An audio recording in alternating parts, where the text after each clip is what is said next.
con cuidado. Puse la plancha contra el cuello de mi vestido azul marino, el que había elegido hace semanas, sencillo, pero con la dignidad suficiente para la ocasión. El vapor se alzaba en suaves espirales, acariciándome el rostro. Era la mañana de la boda de Gabriel, un día que había imaginado 1000 veces en mi mente, pero nada se sentía como lo había soñado. El teléfono sonó. Su voz era rápida, distraída. Ma, cambio de planes. Te mando un Uber a las 2. Alejandra necesita tu coche para llegar al lugar. Presioné la plancha demasiado tiempo contra la tela y percibí un leve olor a quemado. Mi mano tembló al retirarla. ¿Tu coche sigue en el taller?, pregunté, aunque ya sabía la respuesta. Sí, así es más fácil. Alejandra no tiene cómo llegar y tiene sentido, ¿verdad? Hablaba como si fuera una simple operación matemática, como si estuviera cuadrando números en una de sus hojas de cálculo. Se me secó la boca. Ese coche no era solo metal, y pintura era mi independencia. Comprado con el cheque de liquidación tras 30 años en la fábrica. Cada pago había sido un recordatorio de que aún podía valerme por mí misma. Y ahora, en el día destinado a celebrar la nueva vida de mi hijo, llevaría a otra mujer al lugar donde alguna vez imaginé estar a su lado. Tragué el nudo en la garganta. Claro, mijo, entiendo. La llamada se cortó. Dejé la plancha y alicé el vestido con la palma de la mano. Aunque la arruga se resistía, mi pecho se sentía apretado, como si me hubieran planchado y doblado para guardarme en un cajón. A las 2 en punto, llegaría el Uber y subiría al asiento trasero con manos temblorosas, rumbo a la iglesia donde mi hijo estaría esperando. El coche llegó puntual a las 2. Un sedán polvoriento, de esos que se usan para mandados, no para ceremonias. El conductor apenas me miró mientras abría la cajuela. Me deslicé al asiento trasero, aferrando mi pequeña bolsa con ambas manos, sintiendo que no me llevaban a una celebración, sino a una cita que a nadie le importaba. Mientras las calles de Guadalajara pasaban borrosas por la ventana, los recuerdos surgieron sin invitación. Me vi inclinada sobre una máquina de coser en la fábrica, el zumbido del motor ahogando todo pensamiento salvo el ritmo de la aguja. Recordé noches en que mis dedos se acalambraban tanto que tenía que remojarlos en agua caliente para relajarlos. Todo por Gabriel, cada puntada, cada callo. Toqué el dedo donde ya no estaba mi anillo de oro. Lo había empeñado cuando llegó el momento de pagar la colegiatura de la UNAM. Gabriel nunca lo supo. Le dije que lo había perdido años antes y me creyó. Todavía veo la mirada del dependiente en la casa de empeño mientras lo pesaba. Una vida de promesas y desilusiones medida en gramos. Luego estaba el comedor de madera de nogal, que pulía cada domingo. Lo vendí cuando Gabriel y Daniela necesitaron dinero para el enganche de su departamento. Comí de pie junto a la barra durante meses, diciéndome que valía la pena por su futuro. El conductor tosió, rompiendo mis pensamientos. Entramos por el acceso arbolado del lugar, el tipo de sitio que solo había visto en revistas. Y ahí, justo al frente, brillaba mi propio coche, lavado y reluciente como si lo hubieran elegido para exhibirlo. Alejandra salió, su vestido atrapando la luz, su risa flotando por encima de la multitud. Los parientes la rodearon, besándole las mejillas, tratándola como si fuera de la realeza. Me quedé sentada en el Uber un momento más, observando la escena a través del cristal, hasta que el conductor carraspeó. Bajé en silencio, alisando mi vestido azul marino, y caminé hacia la iglesia donde la ceremonia estaba a punto de comenzar. Las campanas de la misión de San Juan Capistrano resonaron, sus ecos asentándose en las paredes de piedra caliza que habían resistido siglos. Había soñado con este lugar, imaginándome caminando junto a Gabriel por el pasillo, orgullosa y temblorosa. En cambio, me guiaron a un asiento en la tercera fila, detrás de primos de Daniela que nunca había conocido. Desde mi lugar, podía verlo todo, pero no tocar nada. Gabriel apareció en la entrada, su brazo entrelazado no con el mío, sino con el de Alejandra. Ella caminaba erguida, su vestido barriendo las baldosas, como si hubiera ganado el derecho de presentarlo en el altar. Apreté las manos en mi regazo, las uñas clavándose en las palmas, y me obligué a respirar con calma. Se pronunciaron los votos, se intercambiaron los anillos, los aplausos retumbaron como truenos. Aplaudí con los demás. Mi sonrisa dibujada, mientras mi pecho se apretaba como si cargara el peso de todos los años que viví para él. El salón de recepción brillaba con luces y música, mesas largas vestidas de blanco, risas llenando el aire. Busqué mi nombre y lo encontré en una tarjeta cerca del fondo, entre conocidos lejanos y vecinos que apenas me recordaban. La tarjeta de Alejandra relucía en la mesa principal. Junto a los novios, me senté en silencio, mi vestido azul marino fundiéndose con las sombras. Desde mi lugar, veía a Gabriel inclinado hacia Daniela, riendo, su rostro iluminado. Alejandra recibía cumplidos, chocando copas como si ella misma hubiera orquestado cada detalle de este día. Detrás de mí, dos mujeres susurraron: pobrecita la madre del novio. Menos mal que Alejandra puede darle a Daniela la familia que merece. Sus palabras cortaron más que cualquier insulto gritado a la cara. Enderecé la espalda, forcé una sonrisa y levanté mi copa en silencio. Mi garganta ardía al tragar el vino. Cada sorbo un esfuerzo para contener las lágrimas. La música creció para el primer baile y doblé la servilleta con cuidado en mi regazo, preparándome para la larga noche que aún tenía por delante, hasta que por fin pudiera regresar al silencio de mi cocina. La casa estaba en silencio cuando volví, un silencio que te envuelve. Me quité el vestido azul marino y lo colgué con cuidado en el closet, aunque la tela cargaba el peso del día como un moretón que no se desvanece. En la cocina, llené la tetera y vertí agua caliente sobre una bolsita de manzanilla, viendo el vapor enroscarse y desvanecerse. En la mesa, extendí la carpeta que había guardado por meses. Recibos, contratos, comprobantes bancarios, todos alineados en perfecto orden. Ya había pagado 11,000 pesos, reunidos de mi pensión, de comidas saltadas, del servicio de cable cancelado. Otros 11,000 pesos vencían en 2 semanas. La mitad final de la cuenta del banquete. Tracé los números con el dedo, firme pero frío. La tinta no solo registraba gastos, sino sacrificios, las horas extras en la cooperativa de costura, las listas de compras recortadas cada mes, los zapatos nuevos que postergué.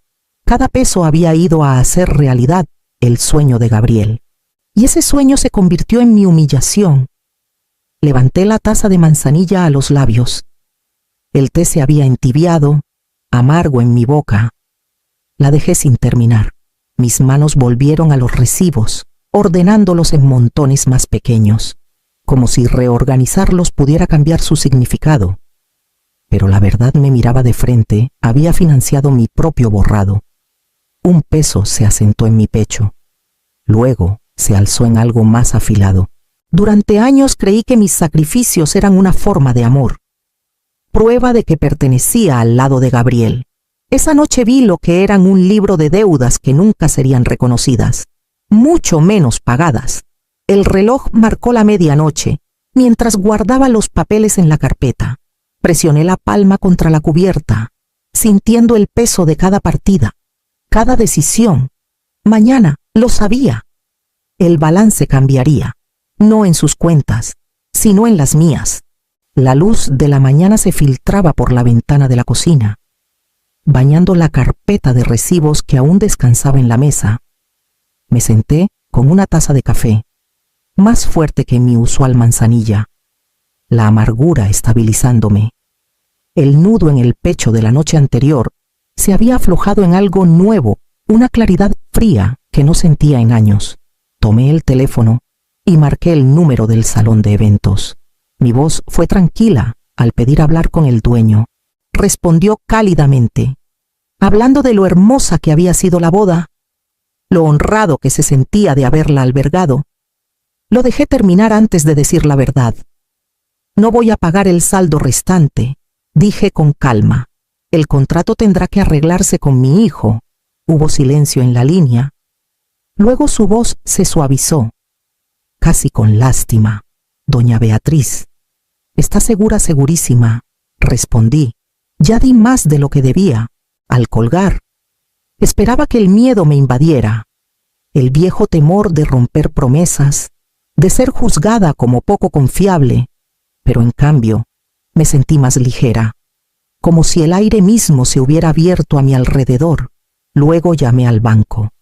Durante 3 años había transferido una cantidad fija de mi pensión a la cuenta de Gabriel cada mes. Se había vuelto automático, tan natural como respirar. La mujer en la línea preguntó cortésmente si estaba segura de cancelar el arreglo. Completamente segura, dije, y por primera vez en décadas, no dudé. Finalmente, abrí mi cartera y saqué la tarjeta de crédito de respaldo que le di a Gabriel hace años. Destinada solo para emergencias, últimamente, los estados de cuenta mostraban cenas, gasolina, pequeñas compras que sumaban. Llamé a la compañía y la cancelé. Cuando preguntaron si quería una nueva tarjeta, decliné. Puse la tarjeta cancelada en la basura y enjuagué mi taza de café. El sonido del agua contra la porcelana se sintió final, como el cierre de un capítulo. Por primera vez en mucho tiempo, no temía lo que Gabriel pudiera decir. Tenía curiosidad por ver qué haría. Era tarde en la tarde cuando tocaron la puerta. Lo esperaba desde que el salón me dejó un mensaje diciendo que no podían contactar a Gabriel.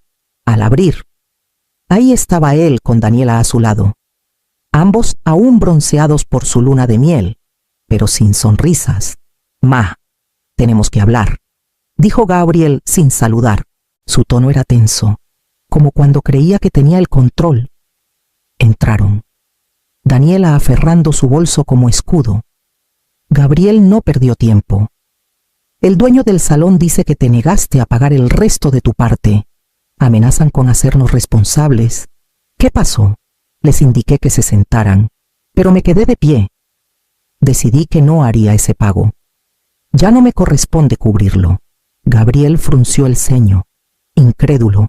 «Pero acordaste. Planeamos esto contando con tu aportación.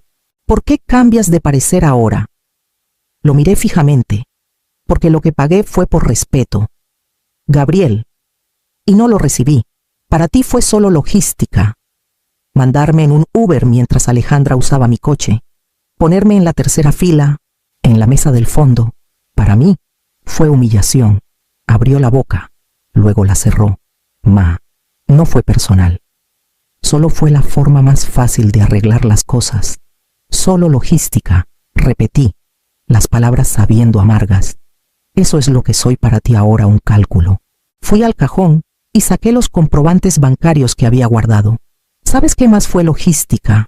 Las transferencias de mi pensión a tu cuenta, cada mes durante 3 años. La tarjeta que llevabas en tu cartera, pagada con mi saldo, los muebles que vendí para que compraran su departamento. Nada de eso fue un error. Gabriel, lo elegí, porque creí que importaba. Daniela miró los papeles. Su rostro pálido. El color se desvaneció de Gabriel, el peso de cada revelación oprimiéndolo.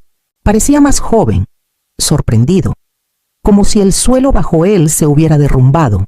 Puse los comprobantes en la mesa y me senté frente a ellos, esperando lo que vendría después. Los días después de nuestra conversación dejaron una marca visible en Gabriel. Dejó de pasar sin avisar, y cuando llamaba, su voz cargaba una tensión que rara vez había oído. Supe por vecinos que había ido al banco por un préstamo, y poco después comenzó a trabajar turnos nocturnos los fines de semana. Algo que alguna vez juró no hacer. El sueño de mudarse a una casa más grande, cerca de los padres de Daniela, se desvaneció en silencio. Ya no mencionado en sus llamadas, Daniela mantenía las apariencias. Vi fotos en redes sociales de desayunos, reuniones familiares, cenas sonrientes, aunque sus ojos contaban otra historia cuando nos cruzábamos. Seguía ofreciéndome una calidez cortés, pero bajo ella percibía inquietud, como si finalmente entendiera que su matrimonio venía con deudas, ni financieras ni emocionales, que no esperaba, Mientras tanto, mi vida cambiaba en pequeños pero firmes pasos. En el mercado, pasé de largo los cajones de oferta y elegí frutas que realmente me gustaban, mangos que goteaban dulzura, fresas que costaban más de lo que antes me permitía. Las llevé a casa con un orgullo callado, saboreando la libertad en cada bocado. Renové mi credencial de la biblioteca pública, un lugar donde no entraba en años. El silencio del salón de lectura me calmaba. Llevé a casa novelas e historias, dejando que otras vidas y voces me acompañaran en lugar de esperar una llamada que tal vez nunca llegaría. Un viernes, hice algo más audaz. Fui al centro a un salón, no al barato del barrio, sino a uno con espejos grandes y el zumbido de las secadoras. Cuando la estilista preguntó qué quería, me sorprendí a mí misma. Algo diferente, algo que se sienta nuevo. Cuando me giró hacia el espejo, apenas reconocí a la mujer que me miraba. Mi cabello era más corto, en capas, lleno de movimiento. Salí al sol de Guadalajara sintiéndome más ligera, como si cada tijeretazo hubiera cortado años de silencio. Esa noche, sentada en mi mesa de cocina con un tazón de fresas maduras, comprendí que estas pequeñas elecciones no eran lujos, eran supervivencia. Y apenas eran el comienzo. Firmé el contrato de un departamento modesto a unas calles del Paseo del Río en San Miguel de Allende. Más pequeño que la casa que dejé atrás, pero lleno de luz que entraba por amplias ventanas. La primera tarde, estuve en el balcón con una maceta de albahaca y romero, presionando tierra alrededor de sus raíces, para fin de mes. El alféizar estaba repleto de hierbas y flores, cada una un recordatorio de que podía cultivar vida para mí misma. Mis caminatas me llevaban por los arcos de piedra de la misión de Nuestra Señora de Guadalupe y los senderos sombreados junto al río. A menudo me detenía en los puentes para ver a las familias pasar en las trajineras, sus voces subiendo hacia mí, mientras me apoyaba en la barandilla, libre de horarios que nunca fueron míos. En el centro comunitario, me unía a un círculo de costura con mujeres que reían fuerte, que compartían retazos de tela como si fueran secretos. Mis manos recordaban el ritmo de la aguja, pero ahora cada puntada era por placer, no por supervivencia.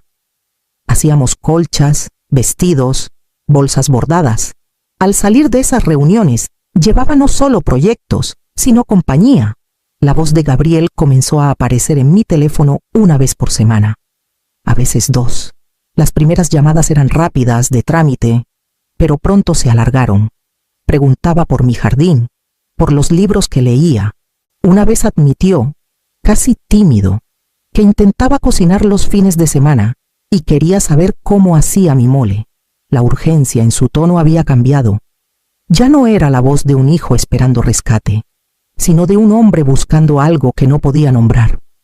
Escuchaba más de lo que hablaba, dejando que el silencio entre nosotros cargara su propio peso. En ese espacio, comencé a escuchar no solo su búsqueda, sino la mía.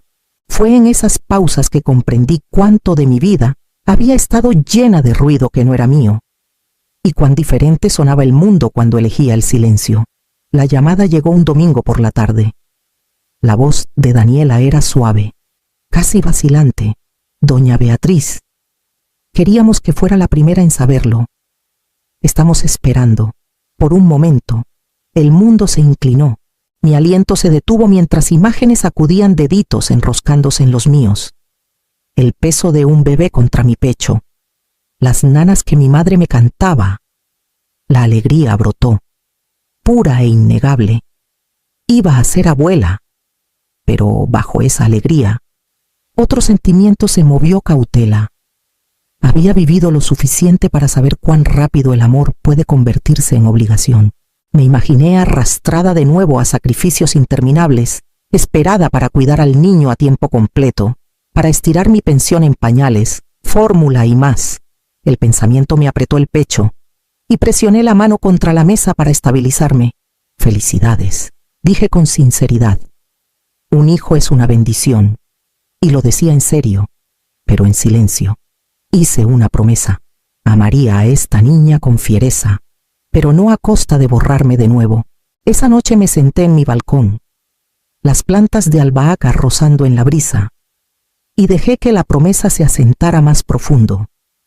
Cocinaría para mi nieta, le contaría historias del viejo barrio, le enseñaría a coser una costura recta y fuerte, pero no me deslizaría a las sombras para sostener a la familia en silencio, como antes. Cuando Gabriel llamó después, con entusiasmo en sus palabras, escuché con calidez, pero mantuve mi posición. Me alegro por ustedes, dije, y estaré aquí como familia, pero ya no puedo ser su red de seguridad. Criarán a esta niña con su propia fuerza. Se quedó callado un momento, luego dijo suavemente, entiendo, ma. No estaba segura de que lo entendiera aún, pero sabía que había dicho la verdad, y la verdad me guiaría hacia lo que viniera después. La primera vez que vi a mi nieta fue en una suave tarde de primavera. Daniela abrió la puerta con ojos cansados, pero una sonrisa orgullosa. Y Gabriel estaba detrás, acunando al bebé en sus brazos. Me invitaron a pasar con una calidez que no había sentido en mucho tiempo. Por primera vez, no estaba ahí como proveedora o salvadora. Estaba ahí como yo misma. Pusieron al bebé en mis brazos, su pequeño rostro relajado en el sueño, su aliento suave contra mi piel. Sentí una oleada de amor tan inmediata que casi me deshizo, pero era diferente a antes. No estaba enredada con el deber o el miedo de ser necesitada hasta desaparecer. Este amor era claro, firme y completamente mío para dar. Gabriel rondaba cerca, más callado de lo usual. Ma, dijo suavemente, gracias por venir. No había suposiciones en su voz, ni demandas tácitas, solo gratitud. Asentí, meciendo al bebé suavemente, el peso de su pequeño cuerpo anclándome al presente. Más tarde, al volver a mi departamento, abrí la puerta y entré al espacio silencioso que era completamente mío. Dejé mi bolso y miré alrededor las plantas en el balcón, los libros apilados junto a la silla, la colcha a medio terminar en la mesa. Cada rincón tenía pedazos de la vida que había construido para mí misma. Volví a girar la llave. Cerrando la puerta tras de mí, se sintió simbólico, una afirmación. Llevaba el amor de madre y ahora de abuela, pero también mi propia dignidad, mi ritmo, mis elecciones, mi futuro, todo eso, por fin, me pertenecía.